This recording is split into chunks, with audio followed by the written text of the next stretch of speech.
Sa mapagpalang araw po sa inyong lahat. Ngayon po ay May 5, 2023, Biyernes para sa ika-4 na linggo ng Pasko ng Pagkabuhay. Ang ating pong unang pagbasa at pagninilay sa araw na ito ay hinango sa mga gawa ng mga apostol, chapter 13, verses 26 to 33. Noong mga araw na iyon, nang dumating si Pablo sa Antioquia ng Pisidia, siya ay pumasok sa sinagoga at sinabi, "Mga kapatid kong mula sa lahi ni Abraham at mga taong may takot sa Diyos, tayo ang pinadalhan ng balitang ito tungkol sa kaligtasan. Hindi kinilala ng mga naninirahan sa Jerusalem at ng kanilang mga pinuno na si Kristo ang tagapagligtas. Hindi rin nila inunawa ang mga hula ng mga propeta na binabasa tuwing araw ng pamamahinga.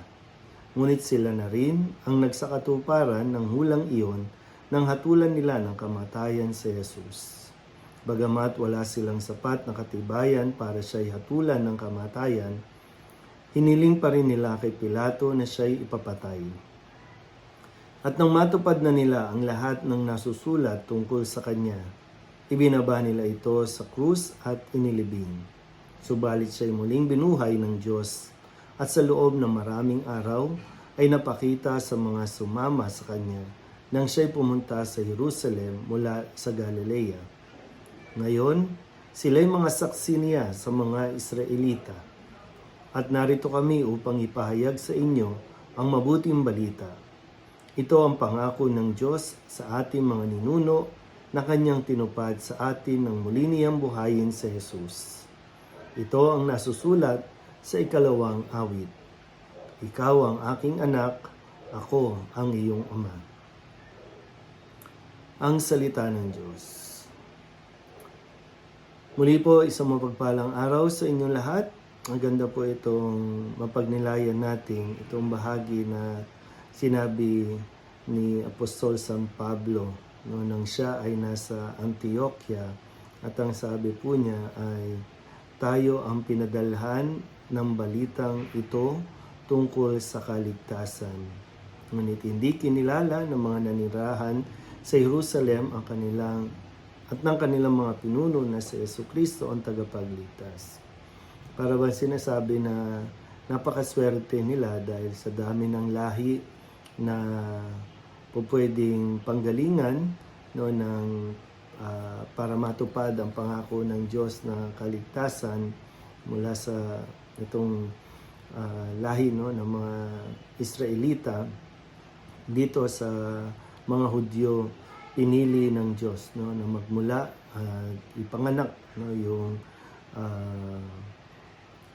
Mesiyas na tinatawag na Kristo, pero sabi nga parang they missed the opportunity. Yung bang napakaswerte na nila.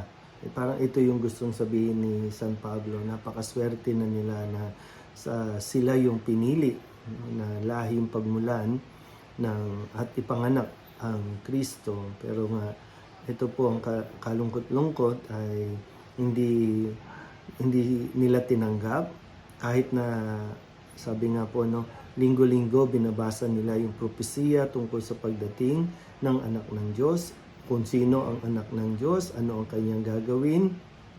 Lahat na ng propesiya ay nababasa nila, pero nung dumating nga si Kristo ay hindi nila ito kinilala at hindi nila tinanggap, magkos ay sila pa mismo ang nagpapatay kay Kristo nang hilingin nila na patayin ito at ipako sa krus.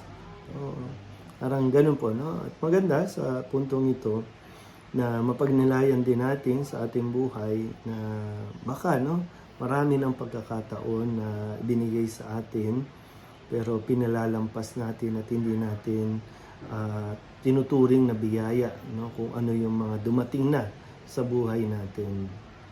Dahil kadalasan bilang tao, lagi natin titingnan yung wala. Lagi din naman natin pinagpipilitan kung ano ang kailangan natin, kung ano ang gusto natin, hindi yung kung ano ang gusto ng Diyos para sa atin. So, baka po, hanggat hindi pa huli, baka mayroong mga pagkakataon opportunity na ibinigay sa iyo, subukan mo naman i-appreciate, no? Po pwedeng sa dami ng nawalan ng trabaho nung panahon ng COVID, isa ka sa hindi tinanggal, no? Na-retain ng kumpanya. Pero nagiging masipag ka ba ngayon o mas para bang wala lang, tamad lang, pumapasok ka lang for the sake na magkaroon ng sweldo, pero yung ginagawa at inaasahan sa iyo ng kumpanya, naibibigay mo ba? O po pwede rin naman na yung opportunity na ngayon, buo pa yung pamilya ninyo, marami ng panahon ng COVID ay nagkawatak-watak, hindi ba napunta sa ibang lugar, at po pwede rin naman yung iba ay sa kasawiang palad ay mga namatayan. Pero kayo na buo ang pamilya, na-appreciate nyo ba? Tinukuha nyo ba yung pagkakataon na kayo ay magkakasama pa? Yun yung mga ganito, no? Na-appreciate mo ba yung mga tao, mga kaibigan na nasa paligid mo na nakakatulong o tumutulong sa iyo, tanda kang tulungan, o baka inaabuso mo lang yung mga tulong na ibinibigay? So, sayang, no? Sayang yung pagkakataon. Parang baka pinalalampas natin o hindi natin ito talaga tinitingnan bilang biyaya o grasya na dapat natin pag-ingatan, no? Maraming bagay marahil sa buhay natin ibinigay ang Diyos, pero na kung tutuusin po pwedeng hindi mo naman deserve, hindi natin deserve yung binibigay ng Diyos, pero ibinigay sa iyo ng Diyos.